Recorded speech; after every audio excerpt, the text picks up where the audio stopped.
As 5 feridas emocionais pelo olhar de Jesus. Durante séculos, a história da paixão de Cristo foi contada como uma narrativa espiritual. Mas existe algo profundamente humano escondido nessa história. Se olharmos com atenção para os últimos momentos da vida de Jesus, vamos perceber que ali aparecem algumas das feridas emocionais mais profundas que um ser humano pode viver. Rejeição, traição, abandono, injustiça, humilhação.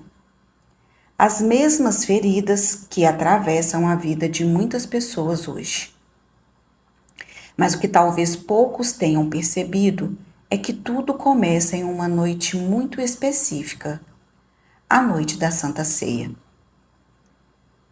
Naquela noite, Jesus se reúne com seus discípulos para a última refeição. Eles estavam acostumados a ouvir seus ensinamentos, mas naquela noite algo era diferente. Jesus sabia exatamente o que estava prestes a acontecer. Ele sabia da traição, sabia da prisão, sabia da dor que viria. E mesmo assim, ele escolhe sentar-se à mesa. Existe algo muito profundo nesse gesto, porque muitas vezes nós acreditamos que força emocional significa não sentir medo. Mas Jesus mostra algo diferente. Ele sabia do sofrimento que viria e ainda assim permaneceu presente. Durante a refeição, Jesus disse algo que deixaria todos os discípulos perplexos. Ele diz: "Em verdade vos digo que um de vocês me trairá." Imagine o silêncio que tomou aquela mesa. Os discípulos começam a perguntar: "Sou eu, Senhor?" E então Jesus revela que aquele que iria traí-lo estava ali sentado com ele.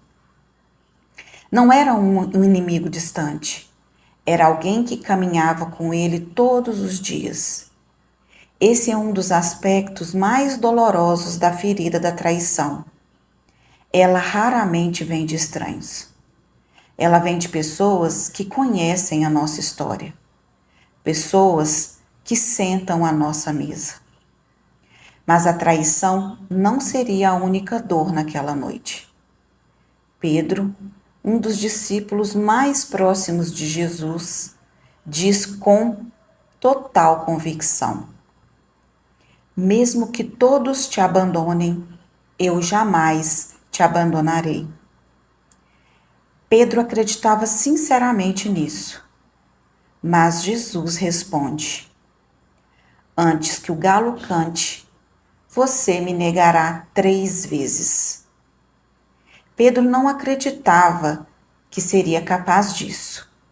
E talvez esse seja um dos pontos mais humanos dessa história, porque muitas vezes nós também acreditamos que nunca faremos certas coisas, até que a vida nos coloca diante do medo.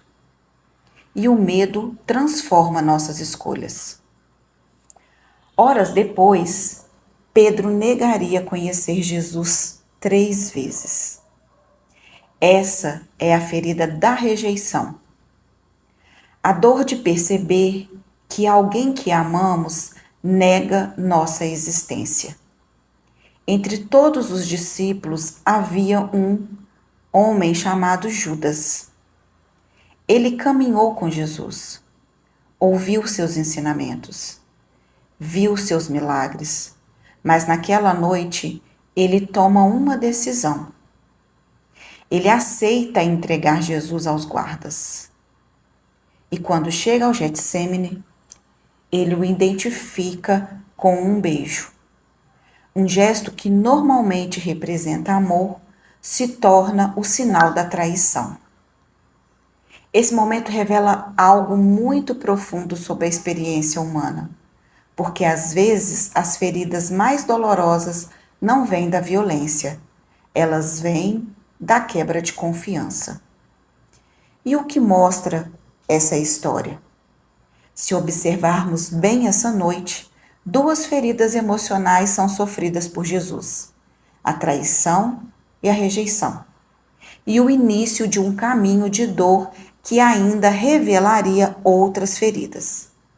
Mas existe algo ainda mais importante nessa história. Jesus sabia. Ele sabia o que estava por vir, e mesmo assim ele permaneceu. Ele não fugiu, não endureceu o coração, não se tornou amargo. Essa é uma das maiores lições emocionais da história. As feridas que vivemos não precisam definir quem nos tornamos. Depois da Santa Ceia, Jesus segue para um lugar chamado Getsêmani, o Jardim das Oliveiras, onde ele enfrentaria um dos momentos mais intensos de sua vida.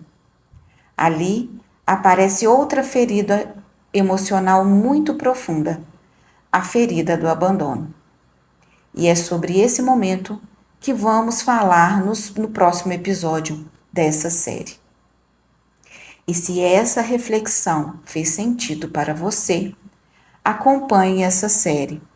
Nos próximos vídeos, vamos olhar para cada uma dessas feridas emocionais através da história de Jesus. Porque talvez essa história não fale apenas sobre o passado. Talvez ela fale também sobre as dores que nós carregamos hoje e sobre o caminho possível de cura.